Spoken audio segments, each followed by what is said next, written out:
Hello, I am ready to do another chapter in our book. I thought I would kind of show off my pillow here. It says Mrs. Barlow's Book Nook.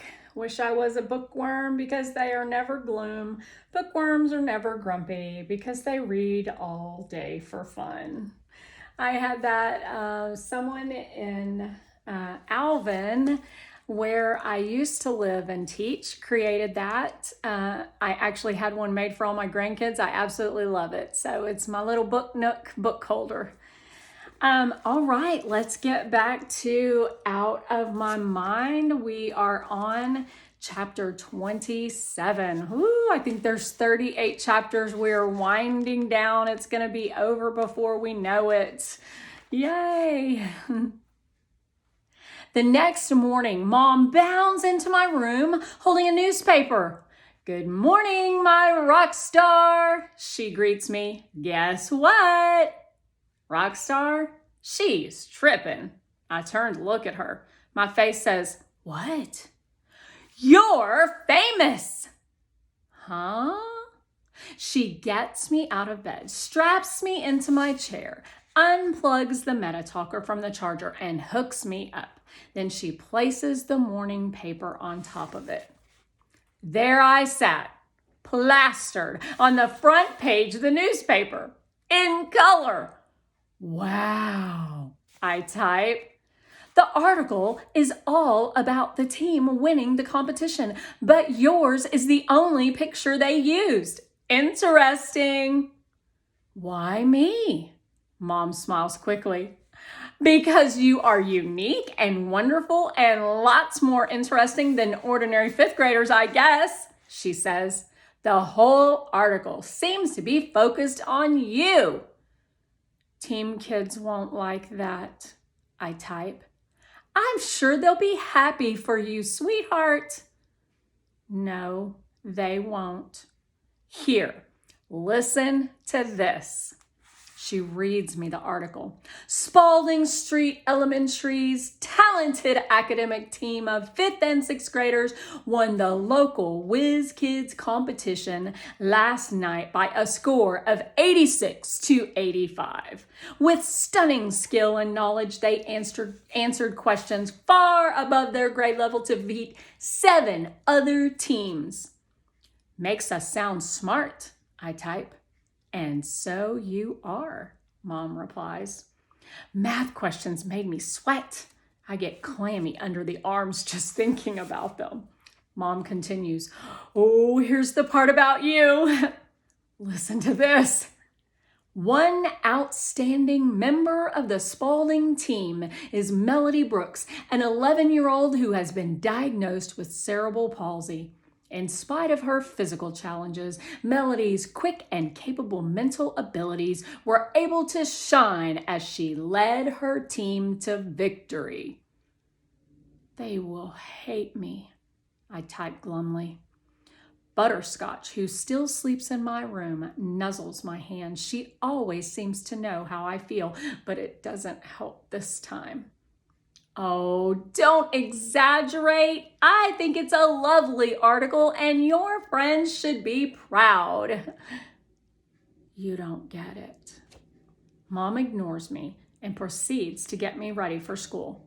2 blue t-shirts, one to wear and one to pack just in case. 2 pairs of pants. She never picks out jeans. I decide not to argue. I have a feeling it is not going to be a good day. "What a great photo of you. I'm going to make sure I get extra copies of that paper," she chatters cheerfully as she tugs on my socks before putting on my sneakers. "I've got to make sure everybody at work sees this." Dad has finished dressing Penny, so he brings her into my room. When Penny notices my picture in the paper, she drops Doodle and shouts, "Dee Dee!" She picks up the paper and kisses it. I bet I won't get many reactions like that at school today. Dad leans over and gives me a kiss on the cheek. "I'm so proud I could pop," he says softly. "I love you, Melody." This makes me get all teary. Just once, Once, I wish I could hug my little sister or tell my dad I love him too. In real words, though, not through a machine. The reaction at school today is just what I expected. Words float out of lips that say nice things to me, but eyes tell the truth. The eyes are cold, as if I had beat the reporter over the head and forced her to print that picture of me. Even Rose acts distant. Nice picture of you in the paper, Melody, she says. Thanks. Should have been all of us. I think so too, Rose replies. I just sigh. I can't do anything right. I don't want to be all that. I just want to be like everybody else. When we get to Mr. Deming's class, he strides in wearing another brand new suit. There must have been a 2-for-1 sale and a brand new smile. He looks like he might explode with happiness. He carries a stack of the morning newspaper with him. I didn't sleep at all last night, he admits to us. I'm just so very proud of our team and our school. He pauses while the class cheers for the quiz team.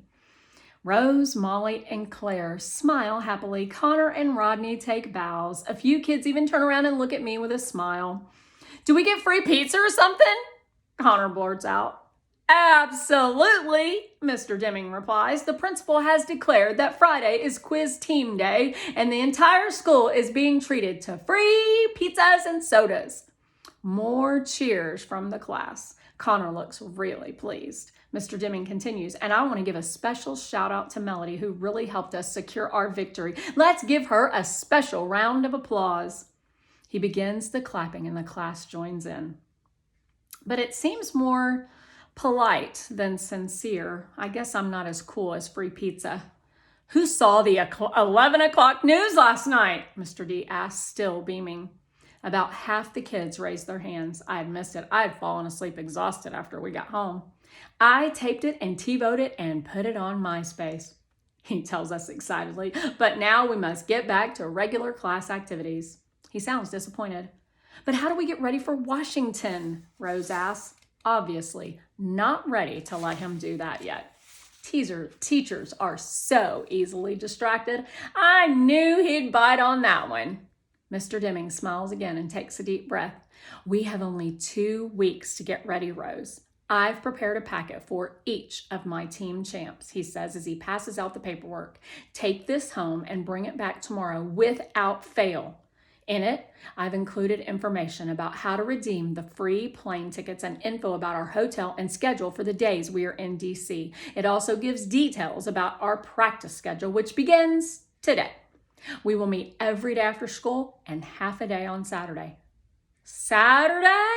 Connor asks, disbelief in his voice. I'm worried about that too. A whole half day? If Catherine can't come, how will I get to the bathroom or eat? I'll bring bagels for breakfast, fruit for snacks, and we'll order in burgers for lunch, Mr. Deming tells him.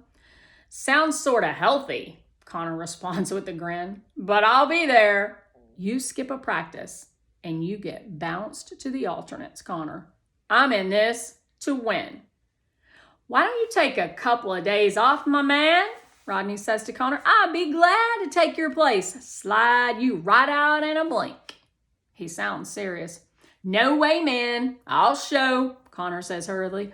Molly raises her hand. Mr. Deming, do the alternates go to Washington also? Absolutely. So should I buy a new dress just in case I get to be on the team? That's up to you, Molly, the teacher replies. Claire raises her hand then. Mr. D, I think I know what Molly's getting at. Since there are 6 people on the DC team instead of 4, which of the alternates will you choose? We will use a point system, he replies. The students with the 6 highest scores from all our preliminary rounds will make the final TV team. Sound fair? Claire looks satisfied at that, and she and Molly high-five each other. Mr. Deming finally gets back to regular classwork, the study of Spain and Portugal, and I do my best to do nothing to call attention to myself.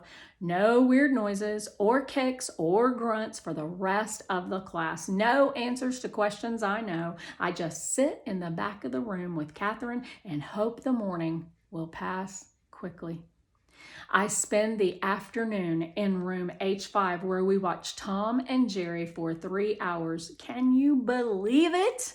After school, Catherine feeds me a pudding cup, some juice, just before it's time to go to Mr. Deming's room for our first practice. She frowns as I finish my last sip of juice. "What's bugging you, Melody?"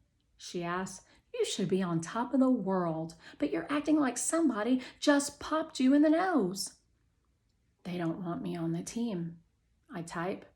"That's ridiculous. You were the star last night." "That's the problem. Without you, they would not have won." "They're scared of me," I try to explain. "They think I look funny."